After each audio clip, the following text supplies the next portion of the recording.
kulankan oo halkudhigiisu ahaa shirka wadatashiga meelmarinta habraaca daweynta nafaqadarrada isla markaana socon doona muddo 5 maalmood ayaa maanta lagu daafuray Hotel Brimo ee magaalada Muqdisho.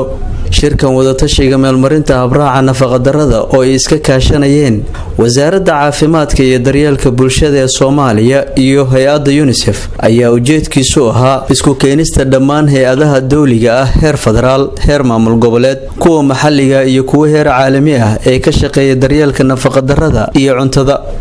kulanka oo intii uu socday lagu lafaguray arrimaha keena nafaqadarrada gaar ahaan meelmarinta habraaca nafaqadarrada ayaa waxaa goobjoog ahaa xubno ka socday wasaaradda caafimaadka, hay'adaha caalamiga ah, bahda caafimaadka iyo bulshada qaybaheeda kala duwan.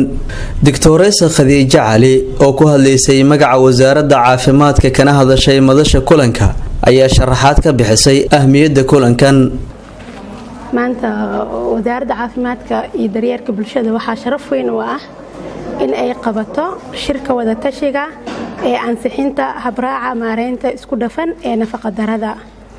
shirkan waxaa iskugu yimid dhammaan saamilayda caafimaadka iyo maamul goboleedyada, dhammaan hay'adaha caalamiga ah, hay'adaha maxalliga ah si ay u soo saaraan habraaca maareynta nafaqadarrada oo ku qoran luqadeena hooyo af Soomaali, si ay dhammaan saraakiisha caafimaadka ay si fudud ugu fahmi karaan habraaca daaweynta nafaqadarrada iyo in la soo saaro dukumiinti ku qoran af Soomaali oo si fudud shaqaalaha caafimaad loogu tababari karo, ayagana si fudud u isticmaali karaan, si fududna ay ilmaha nafaqadarrada haysta iyo haweenka ay ugu daaweyn karaan.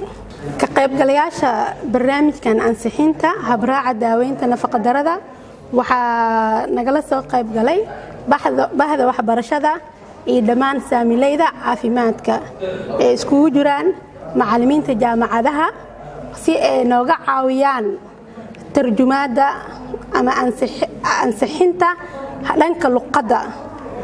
sidoo kale waxaa qayb weyn ka ah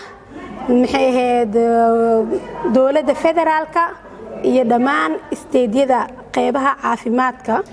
sidoo kale waxaa qayb weyn ka ah hay'adda UNICEF,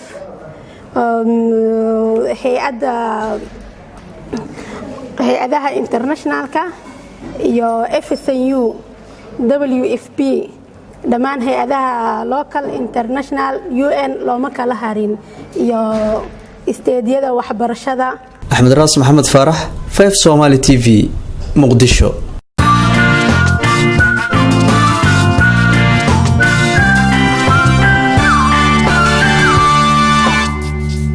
Jumbo, sirtu waa dhandanka.